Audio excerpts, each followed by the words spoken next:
Mojtaba Khamenei being elected as Iran's new supreme leader, White House Press Secretary Karoline Leavitt said that as President Trump has blatantly and frankly stated that it's within the best interest of the United States and the West to no longer have a radical terrorist in charge of Iran, especially as we see their reaction to Operation Epic Fury.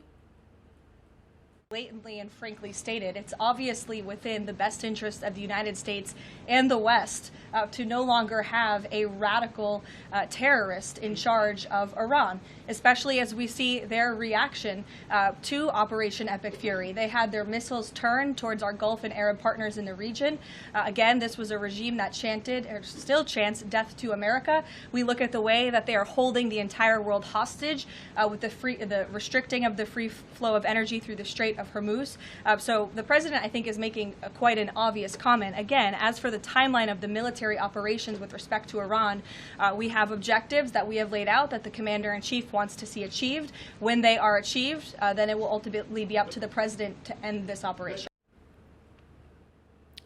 White House Press Secretary also said that United States has not ruled out the option of sending troops on ground in Iran and that the military operations in the Persian Gulf nation would end once the objectives of Epic Fury are achieved. She made the remarks while taking questions from the press during the media briefing. When asked about the end to the U.S. military operations in Iran, Leavitt told media that they would come to halt once the objectives of the Operation Epic Fury are met.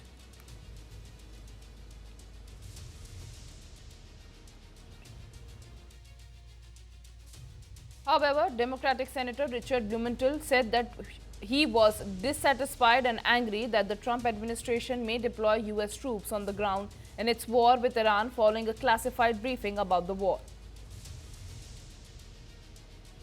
I emerged from this briefing as dissatisfied and angry, frankly, as I have from any past briefing in my 15 years in the Senate. I am left with more questions than answers, especially about the cost of the war.